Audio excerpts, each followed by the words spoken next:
Hey guys, and welcome back to Mad About Skin. If you're new to our channel, welcome. Here at Mad About Skin, we're passionate about helping you to get the most out of your skincare. So if you haven't already, now's a fantastic time to click that link below, subscribe to the channel, ring the notification bell, and you won't miss out on any of our amazing future content. Now, for the keen-eyed amongst you, you'd notice a little bit darker than usual, a little bit groggier voice than usual. That's because it's super early in the morning here in the UK. I filmed this video yesterday. Huge camera-related issues, sound issues, didn't work out, so we're refilming. I've got my dog with me, sat down here, keeping me company. He's been keeping me awake since 6:30 this morning, so we need quite a lot of caffeine to get the day going, but I thought now is a great time to do another series in our ultimate skincare routine where we tackle each specific skin type and we do a full routine start to finish for that particular skin type. Now obviously you can change, you can switch in any products that you like from this. This is just my recommendations. If you've got products that already work for you and you have that skin type, stick with what you know. But today we're going to be tackling dry skin. Now this isn't something an oil slick like me, you know, if you've watched this channel before, you know my skin is acneic, it's oily, it's breakout prone, it's a nightmare. Dry skin is not something that I've ever had to face. However, it can be equally as challenging in its own way as having super oily skin. It's just the opposite end of the spectrum. The key thing is to work out whether your skin is dry, and when I'm talking about that I mean clinically dry. Is there an impaired barrier function? Are you struggling to retain moisture in the skin? Is it rough, coarse, flaky, tight? It might even crack in places because it is that dry and the barrier is so impaired. Or do you have dehydrated skin? Now, dehydrated skin is very different. That's when you might have been out in the sun for an extended period of time, you haven't drunk much water that day, the lines, the crepiness in the skin have appeared, but that's not dry skin. That's something you need to tackle totally differently. Hydrate more, up your moisturization game, and tackle the issue that's causing it, either if it's extra air conditioning, say you've been in a very heavily air conditioned room or centrally heated room, that can deal with it. Or you might have been out in the sun a long time, cut your exposure to the thing that's causing it and that'll solve that problem. Dry skin is a clinically diagnosed or clinically acknowledged skin type, which is characterized by that really tight, sometimes quite sensitive skin, which flakes, which peels, and which often is quite irritated throughout the day. So we have some solutions. Now, the key with dry skin, as with any skin type really, is to treat it gently. Go for products which work with that skin type, and I've got a whole range here. And also just listen to your skin. So throughout all of this, I'll say listen to your skin. If you're hearing, if your skin's saying that product isn't working for me, stop it, switch it out. If you're hearing a product that is working amazingly well, don't switch it for any of these, keep it within your routine. So all caveats aside, let's get into it. Now, I haven't started my skincare routine. I've literally just got out the shower and put on a moisturiser to lock in the moisture. I'll be doing all the rest after this video. So this is me in the bare, naked flesh. Not that anybody wanted to see that. So we're going to start with the cleansing. So if you've got dry skin, you might not even want to cleanse. Now, a lot of people think that that might sound quite counterintuitive, and the idea of not washing their face is gross.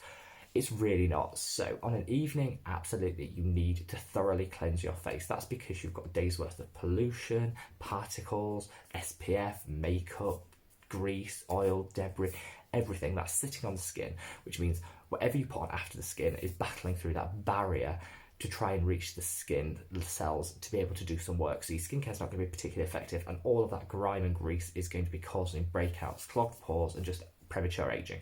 So you must cleanse in the evening. However, on a morning, I personally don't wash my face. Now, the reason for that is overnight, your body repairs, it heals, and it creates the essential oils needed by the skin to function. And whatever cleanser you use, however hydrating it claims to be, it's always going to, by the nature of cleansing, be drying because you're washing those oils off the skin. Now, you might want to do that if you're super oily, but for dry people, I probably wouldn't cleanse in the morning. So on an evening, or if you are feeling like you've had a particularly warm night and you do want to freshen up and you want to cleanse, I would honestly recommend the oat cleansing balm. You guys have heard me, you're bored of me going on about this, but it's so rare to find a cleanser which is super hydrating that it removes the minimal amount of hydration from the skin, which is really difficult to find in a cleanser. If you are dry skinned, absolutely don't go anywhere near foaming cleansers. They're going to be full of surfactants which are going to dry the skin out further. So nothing that foams is ever going to be good for you if you've got dry skin.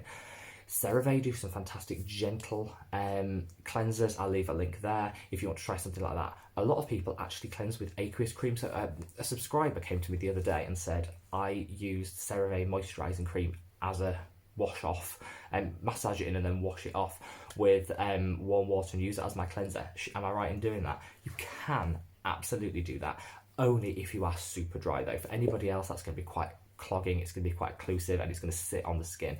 So only if you're super dry. But that is an alternative. Using an aqueous cream or a moisturizer as your cleanser can actually work. Cold cream cleansing is what it used to be called, but you know, we've got more modern technologies these days.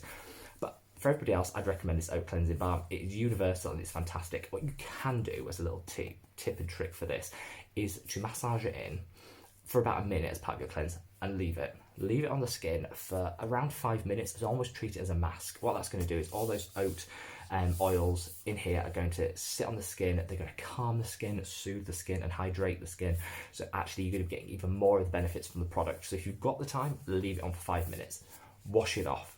That's done. Your cleansing's done. On an evening, definitely cleanse. On a morning, I'll leave it up to you, but don't assume you have to cleanse. That's the message I guess I want to get across. Now, we're going to move on to the exfoliators. Now, dry-skinned people are thinking, oh my God, no, not exfoliators. I can't. It's just going to strip my skin. Yes, a lot of exfoliators will strip moisture from your skin and are absolutely the wrong things to use. Not all of them, though. And with dry-skinned people, often one of the characteristics of having dry skin is having quite a thick layer of dead skin cells on top of the skin. That's because they're drying, they're flaking. You have that increased flaking, which is quite hard to get off the skin and slough off the skin. So you need a good exfoliator in your routine.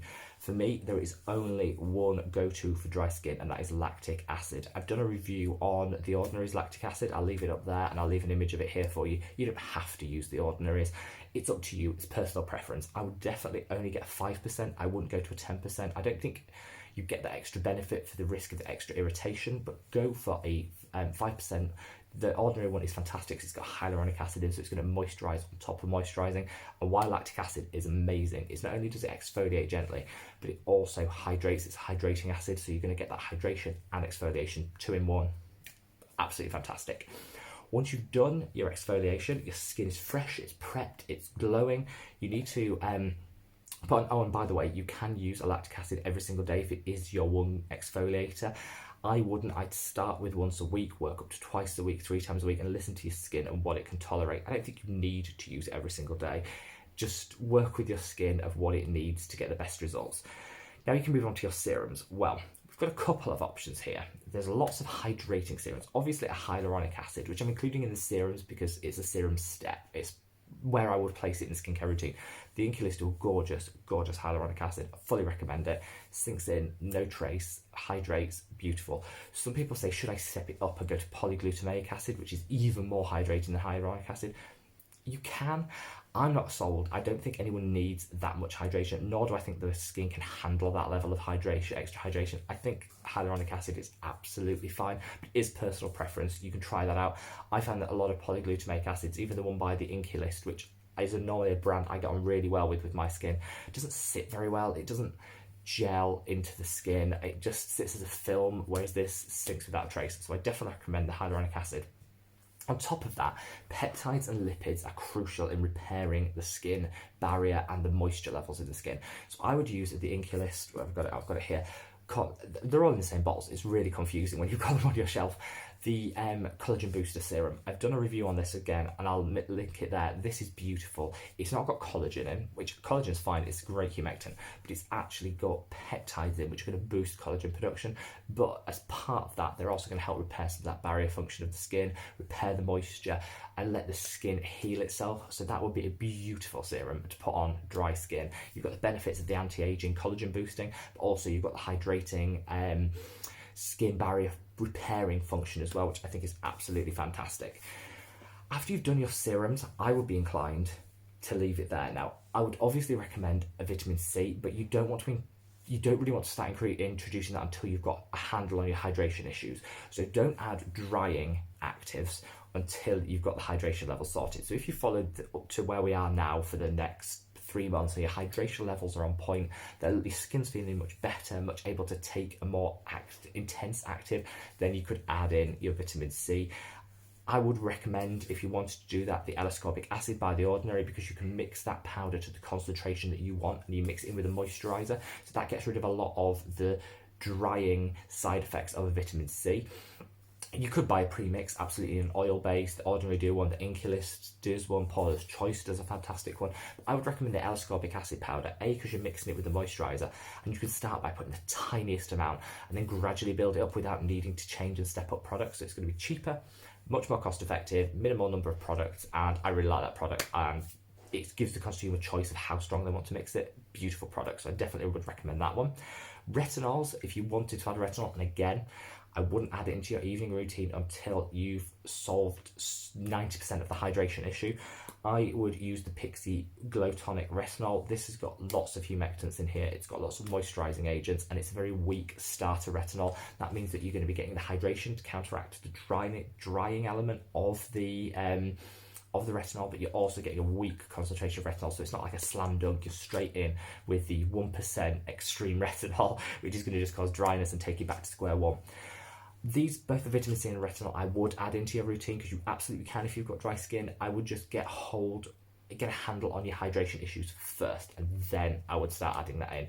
I think realistically, 3 months worth of this routine will start to see those hydration levels improve and get much more back to normal. It's not going to happen overnight, and I think a lot of people do just keep plastering on the product and hoping overnight the more they use, the better the hydration level will be. It won't. Now, whatever you do, you need to top it all off with a moisturiser. If you're dry skinned, you've probably found a moisturiser that works for you. If that's the case, stick with it. But I've got some recommendations if you haven't. The go-to has to be the cicaplast balm. This is stunning. It's not only has it got panthenol in it, which means if you're quite irritated, dry and itchy, which often is a side effect of having dry skin, that itchiness, which is caused by the flaking skin, clinging to the skin and irritating it, panthenol is going to be your friend. It's going to calm and it's going to soothe. It's also packed full of peptides and lipids, and these are essential for, again, repairing that skin barrier and locking everything in. It's small and discreet, so you could put this in your handbag and apply it 2 or 3 times during the day if you wanted, or just on the morning and evening, personal preference. Definitely lock it off with that. You could also use La Creme Concentrate by Embryolisse. I'll leave an image of it there. That's super occlusive, and that is possibly the most occlusive moisturiser I've ever used, which means it's so hydrating and it's so protecting. It's just going to stop any of that epidermal water loss, which is where the water is taken out of the skin just by daily activity, the heat.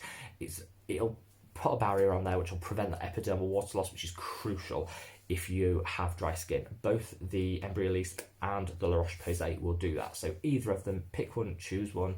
It's great. A lot of people stick to things like Hydro Boost Gel by Neutrogena because they think Hydro Boost, this is me. It's not going to do enough for you if you've got super dry skin. It's not going to be occlusive enough to sit on the skin, prevent that epidermal water loss. So I would definitely switch up if you're using that as a product. I love the product, but not for the dry skinned. I think you need something much more occlusive. So one of those 2 recommendations, absolutely fine. Now, a lot of people swear by masks if you're dry skinned. Yes, face masks, fabulous. I would, if you want to use a cheap one like the Neutrogena Hydro Boost, will just boost your moisturisation levels. I would do it after your cleansing step, after your exfoliation, sorry. So cleanse, exfoliate, then put the mask on, then do your serums, then do your moisturisers. Absolutely, you could use any sheet masks that are hydrating. I would just be really careful. I'm going to get onto some don'ts now of if you've got dry skin, things you should never do. Number 1, never leave masks on longer than it recommends. So it might say 20 minutes and people say, I'm dry, I'm going to leave it on 2 hours. I fall asleep in it, I sleep in it overnight. It's really bad to leave a sheet mask on that long. The reason is, A, it's just a breeding ground for bacteria and stuff. If you leave it on overnight, that's not a good idea. But also, once it's dry, it then actually starts leaching moisture from your skin back into the product, so you're losing all the good work you've done. It says 20 minutes for a reason. Stick to 20 minutes. If you want to do it more frequently, that's fine, but stick to the time that it says on the mask. Second thing, a don't, I would say, is don't ever scrub your skin. It does feel like you're wearing a mask sometimes with all that dead skin cells on there. If you scrub, it's going to make it worse. Keep to a moisturisation, keep to exfoliating acid. Anyway, guys, I hope you found this useful. I've loved filming this series. I'll link some of the other ones I've done on oily skin and on combination skin. Hope you love this video. You'll give it a thumbs up. Follow us on Instagram @SkinMad, and I'll see you in the next one. Take care, guys. Bye.